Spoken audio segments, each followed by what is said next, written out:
What drove you to not only make a replica of a car, but to really bring its history back alive? My dad was the mechanic for Bill Rexford, right? Who was racing, wanted to race at the Pennyroyal, and he needed a car. He built, he and Al Kickbush, who also worked there, built Bill Rexford's very first race car.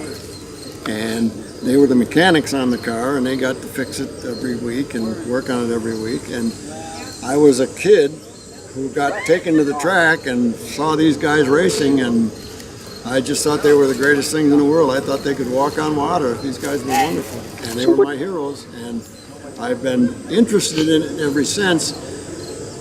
When I joined the Leon Historical Society, I got an opportunity to really get into the archives of the Pennyroyal. What's the genesis of the track? But in the beginning, there was somebody had an idea.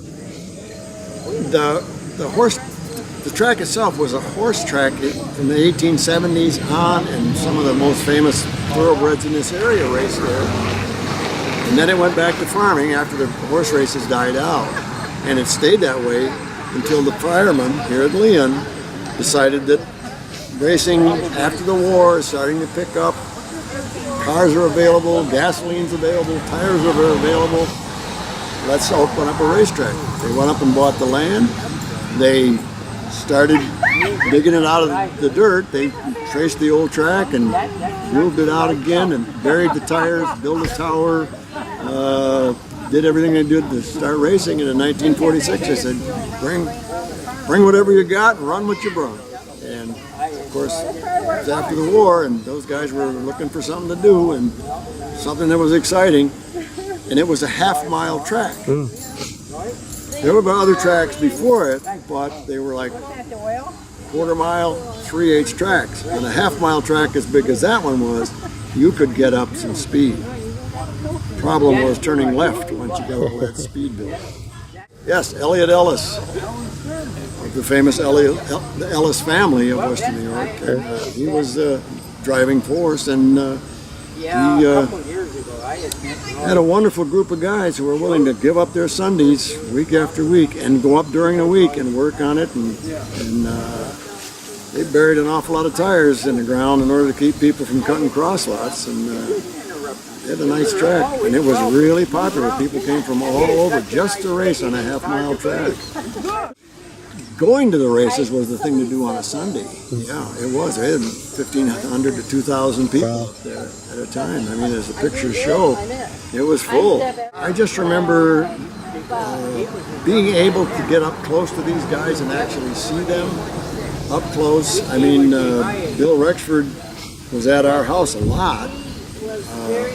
And he was one of the big draws that started there, but just seeing the speed at which those guys were willing to travel and the noise that those cars would make, and hearing the roar and the thunder and everything else, and just being able to be close to the racetrack.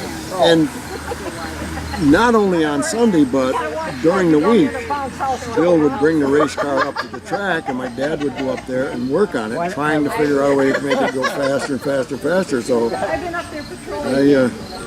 I got a ride in it, and that cured me of wanting to go faster. Never been over the speed limit since then.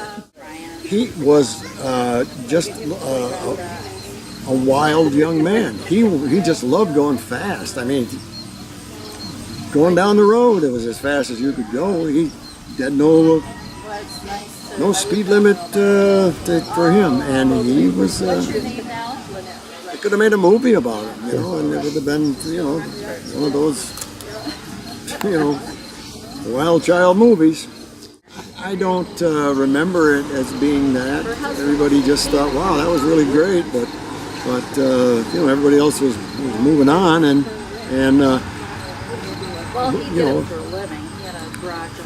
it was certainly didn't get any parades or anything. There was none of that. And, if you knew him, you congratulated him, and that was about it. As a memory of my dad and a tribute to my dad is where the whole thing got started, and then it's just kind of blossomed into that, a lot of people in Leon didn't even know it has ever existed or know anything about it.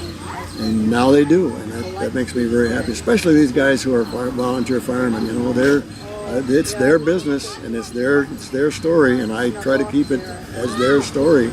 And they did a great job with it. Where is it, by the way? Where is the track? You go down this road. The first turn to the right is going to be Town Hill. Right.